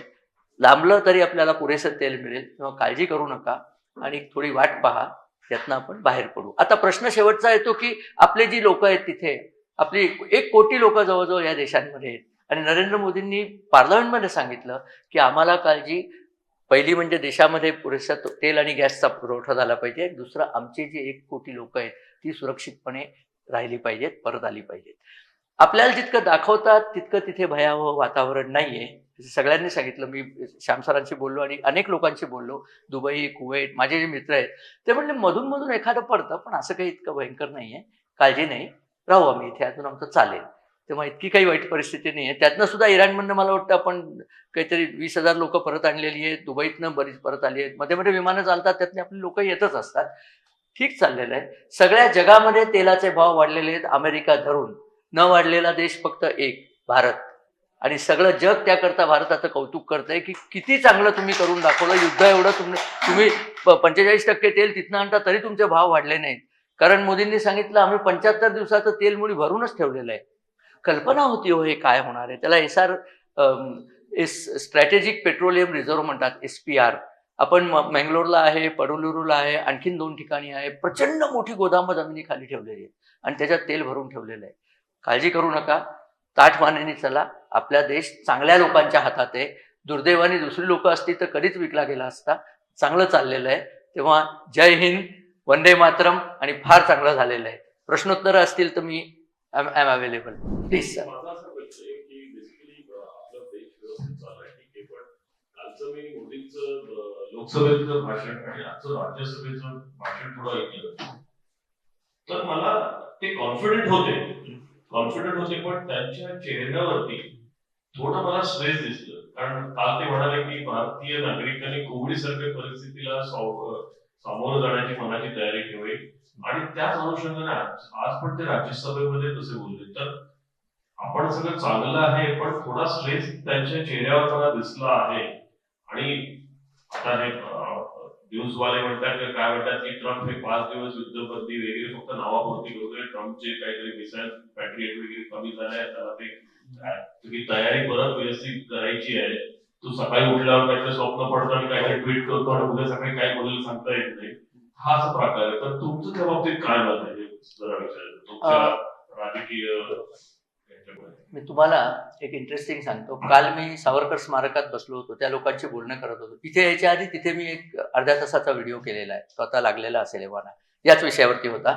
तर बोलताना मी म्हटलं होतं की अजून 2-4 दिवस तरी युद्ध चालेल, पण अजून इराणी लोकांची शक्ती संपलेली नाहीये. पण असं वाटतंय की युद्धबंदी होईल. तर म्हणली की अहो असं युद्धबंद, ट्रम्पने एकतर्फी युद्धबंदी जाहीर केली आहे. म्हटलं सावरकर स्मारकात व्हाईट हाऊसचा कोणी हेर बसलाय की काय मला माहित नाही, पण बहुतेक त्याला कळलं असावं आपण असं बोलतोय. ट्रम्प इतक्या सहजासहजी हार मानतील असं नाही. ट्रम्पवरती 2 प्रेशर आहेत. एक म्हणजे तिथे आता नोव्हेंबरमध्ये अमेरिकेतल्या राज्यसभेच्या निवडणुका आहेत. तर दर 2 वर्षांनी 1/3 लोक बदलतात. ट्रम्पचं बहुमत राज्यसभेत, त्यांचं सेनेट म्हणतात त्याला, राज्यसभेमध्ये त्यांचं बहुमत हे काठावरचं आहे. त्यामुळे त्या निवडणुका जिंकणं ट्रम्पला गरजेचं आहे. त्यामुळे ही लढाई तो हारला तर तो निश्चित ती निवडणूक हरतो. त्यामुळे काही केलं तर ही लढाई त्यांना जिंकायलाच लागेल. आता त्यांनी जे इराणला सांगितलं होतं की तुम्ही मांडवली जर केली तर मी जिंकलो असं मला म्हणता येईल आणि आपण थांबू, आता पुष्कळ झाली मारामारी. पण इराणलाही ते माहिती आहे, त्यामुळे इराण त्याला तसं सोडत नाहीये. तसं झालं तर वेस्टर्न सिव्हिलायझेशनचं एक तुम्हाला सांगतो, भारतीय आणि वेस्टर्न सिव्हिलायझेशन, मी भेटलोय त्या लोकांशी बोललोय, ते मनाला आणलं तर ते हवं तितके क्रूर होऊ शकतात. आतापर्यंत ट्रम्पनी सिव्हिलियन लोकांवरती हल्ले केलेले नाहीयेत आणि त्याचं एक कारण असं होतं की हीच लोक उठाव करणार होती ना, IRGCच्या विरुद्ध उठाव सिव्हिलियन लोकां. पण वेळ पडली आणि त्यांनी जर इराणचे पाणीसाठे आणि तेल साठे जाळले तर इराणला शरणागती पत्करावीच लागेल. पण ट्रम्प म्हणला की मी तेल जाळलं तर विकू काय, त्यामुळे तेल जाळायचं नाहीये. राज्य घेतलं की मग राज्य घेतल्यानंतर उद्या गोलकोंड्यावर हल्ला केला आणि माईनं तुडवून दिली तर विकायचं काय, असा तो परिस्थिती झालेली आहे. पण या सगळ्याचा विचार करता ते जमवाजमव करतायत ही गोष्ट नक्कीच आहे. कदाचित एखादा अणुबॉम्ब ते टाकणारच नाही असं सांगता येत नाही, कारण ते तेवढे क्रूर आहेत. आतापर्यंत 2च अणुबॉम्ब टाकले गेले आणि ते अमेरिकेने टाकलेले आहेत. टाकायचं म्हटलं ते फारसा विचार करत नाहीत. मोहनदास करमचंद गांधींनी विचार केला असता, डोनाल्ड ट्रम्प विचार करणार नाही. आणि तो टाकला तर इराणला काहीच करता येत नाही, कारण इराणकडे आत्ता अणुबॉम्ब नाही. परंतु एक गोष्ट मी हल्ली सांगायला लागलोय, पूर्वी सांगत नसे, युरेनियम 60%चं जे युरेनियम आहे ना, त्या युरेनियम ऑक्साईड जर केलं आणि असं नुसतं इथे फेकलं तर सगळेजण आपण कॅन्सर होऊन मरू. आणि ते फेकणं फारसं कठीण नाही आहे, त्याला डर्टी बॉम्ब म्हणतात. आणि अमेरिकेच्या FBI ने सुद्धा सांगितलंय की we have to be very cautious, की इराण कुठल्या तरी मार्गाने येऊन आपल्या इथे डर्टी बॉम्ब टाकणार नाही. ते लक्ष ठेवतच असतील, आमची खात्रीच आहे. परंतु ते याच्यामध्ये करतील. त्यांची इच्छा काय होते की एखादा देश जिंकायचा ना तर नुसत्या विमानातनं नाही जिंकता येतो. नाही तर भारताने बांगलादेश विमानातनं स्वतंत्र केलं असतं. माणसं न्यायला लागतात आपली, आपले सैन्य आपलं घुसलं बांगलादेशात तेव्हा झालं. त्याला बूट्स ऑन द ग्राउंड म्हणतात. म्हणजे तुमच्या माणसांच्या, लष्करी माणसांनी आपले बूट घेऊन ग्राउंडवरती जायला पाहिजे. मला कोणीतरी सांगितलं की अमेरिकेला बूट्स ऑन द ग्राउंड पाहिजे ना, आपल्या 4-5 मंदिरातले सगळे बूट गोळा करून त्यांना देऊन टाका आणि त्यांना म्हणा टाका ग्राउंडवरती हवे तेवढे. विनोदाचा भाग आहे. परंतु Trump boots on the ground करायला घाबरतोय. परंतु त्यांनी अशी बातमी आहे की 10-20,000 त्याचे कमांडोज तयार ठेवलेत. खर्ग बेट ताब्यात घेण्याची त्याची इच्छा आहे. ते जर ताब्यात घेतलं तर इराणचा तेलाचा व्यापारच सगळा संपतो, अमेरिकेच्या ताब्यात येतो. ते तो करू शकतो. किंवा एखादा अणुबॉम्ब टाकू शकतो की त्यांना धमकवायला की आता याच्या पुढे काही चालणार नाही. किंवा इराणच्या काही शहाण्या लोकांना, आता अशा पण बातम्या आहेत की IRGCची लोक पळतायत, त्यांना सांगण्यात येते की तुम्ही पळालात तर वाचाल, जिवंत राहिलात, तुम्ही टिकून राहिलात तर तुम्हाला आम्ही मारणारच आहोत. सगळ्या बातम्या आपल्यापर्यंत येत नाहीत दुर्दैवाने. पण माझा असा कयास आहे की येत्या 5-7 दिवसामध्ये याचं रिझॉल्युशन होऊन जाईल आणि इराण शांत होईल आणि त्यानंतर सगळं आपण परत नॉर्मल लाईफ. तरी एक मी आजकाल सांगतो, हे जे नुकसान झालेलं आहे, कतारचा जे रास रफान गॅस फील्ड आहे, ते नुकसान परत दुरुस्त करायला 6 ते 18 महिने लागणार आहे. त्यामुळे एकदम लगेच तुमच्याकडे गॅस येईल असं समजू नका. येईल पण वेळ लागेल. इराणची तर अवस्था अतिशय गंभीर होणार आहे. खायला नाही, प्यायला नाही, काही नाही. पण सर्वात गंभीर अवस्था आपल्या शेजाऱ्याची होणार आहे, पाकिस्तानची. कारण ट्रम्प सांगतोय बूट्स ऑन द ग्राउंड तू पाठवले का तुझे सैनिक? बरं, पाकिस्तानने सौदी अरेबियाशी करार करून बसलेत. सौदी अरेबिया त्यांना म्हणते अरे तू म्हणला होतास ना आमच्यावर आक्रमण झालं तर तू करशील, सैन्य पाठवशील. तो म्हणला मक्केवर झालं तर पाठवीन. अरे मक्केवर झालं तर म्हणून नाही, करार तसं नाही लिहिलेलं. तो कचरतोय, कारण सैन्य पाठवलं तर पाकिस्तानने इराणची सीमा एकमेकांना लागली, इराणियांना येऊन ठोकणारच आहे उद्याना, अशी परिस्थिती. आणि पाकिस्तानमध्ये 20% शिया जे आहेत त्यांना मुनीरने सांगितलंय की पाकिस्तान सोडून इराणमध्ये जा, इथे चावटपणा चालायचा नाही. त्यामुळे पाकिस्तानमध्येही गृहयुद्ध होण्याची शक्यता आहे. तर या सगळ्याचा शेवट काय होणार ते मी तुम्हाला आत्ता सांगतो. युद्ध आज ना उद्या थांबणारच आहे. पण युद्धानंतरची जी परिस्थिती आहे, अमेरिका संपूर्ण पश्चिम आशियावरती कंट्रोल घेईल आणि कंट्रोल घ्यायला फौजदार म्हणून इस्रायलला बसवेल. कारण आता अरब राष्ट्र इस्रायलशी भांडत नाहीये. आता ते म्हणतात इराणला ठोका, इस्रायल आमचा मित्रच आहे, इस्रायलशी आमचं काही भांडण नाहीये, पॅलेस्टिनी मरू दे, त्यांच्याकरता कोण काय करतंय काही नाही. तर नंतरची रचना त्याच्यात भारताला मोठं काम मिळणार आहे. कारण इथे जी सगळी हानी झाली ती बांधणार कोण? अमेरिकेचे लोक हाताने काम करत नाहीत स्वतः, ते मॅकडॉनल्डमध्ये फक्त कामं करतात. कामं करायला आपलीच लोकं जायची आहेत. भरपूर काम आहे आपल्या लोकांना. तेल रिफाईन करून भरपूर पैसाही आपले लोक करतायत. इतका पैसा करतायत की ट्रम्पनी अंबानीला सांगितलं एक रिफायनरी आमच्याकडे पण काढ बाबा. $200 अब्ज खर्चून टेक्सासमध्ये रिफायनरी काढणार आहे अंबानी. त्यामुळे भारताकरता हे युद्ध ही चांगलीच संधी आहे, हे लक्षात ठेवा. मध्ये थोडेसे गॅस एक दिवशी नसला तर चालेल, पण संधी चांगली आहे आपल्याला, असं मला वाटतं. धन्यवाद.